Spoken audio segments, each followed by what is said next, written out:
Bonjour, aujourd'hui on va décortiquer ensemble le trouble panique. L'idée c'est de vraiment démystifier ce que c'est en partant de son cœur, de l'expérience la plus brute, l'attaque de panique elle-même.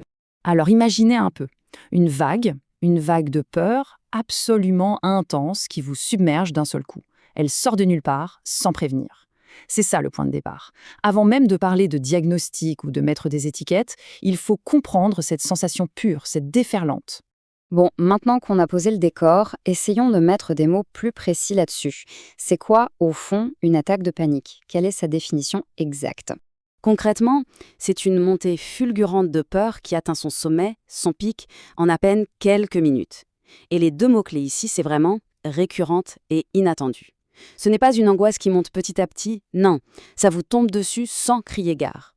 Mais attention, une attaque de panique, ça ne se passe pas que dans la tête, loin de là. Le corps, lui, il réagit, et parfois avec une violence assez terrifiante. Et là, la liste des symptômes physiques est longue. On a le cœur qui s'emballe, des sueurs, des tremblements, parfois même une sensation d'étouffement ou une douleur dans la poitrine si forte qu'on croit faire une crise cardiaque. On peut aussi avoir des nausées, la tête qui tourne, des fourmillements, des frissons ou au contraire des grosses bouffées de chaleur. Bref, c'est une véritable tempête dans le corps. Il est en état d'alerte maximale.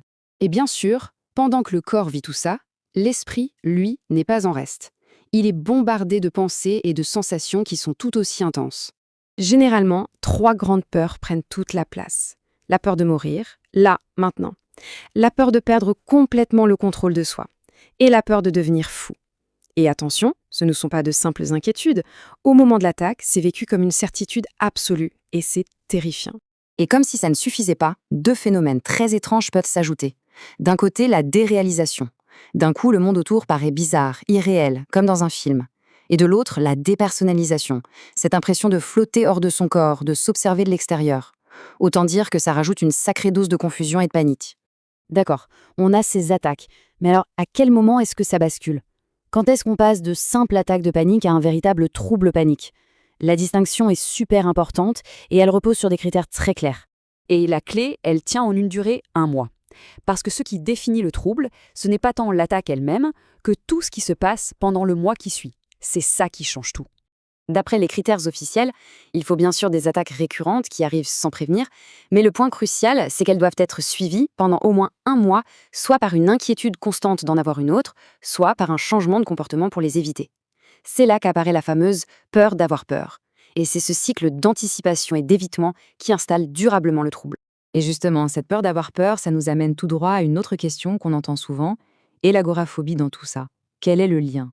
Eh bien, l'agoraphobie, c'est une complication très fréquente. C'est la peur et surtout l'évitement de situations où on se dit « si une crise arrive ici, je suis coincé ».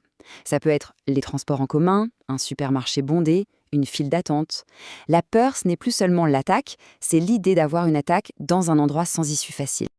Bon, le tableau peut paraître un peu sombre, mais la très bonne nouvelle, c'est qu'il existe des solutions efficaces pour s'en sortir. Alors comment on fait pour gérer ce trouble et reprendre le contrôle? Le plus souvent, le traitement va s'appuyer sur deux piliers. D'un côté, la thérapie cognitivo-comportementale, ou TCC, qui va aider à recabler les pensées catastrophiques et à se réhabituer progressivement aux situations qu'on évite.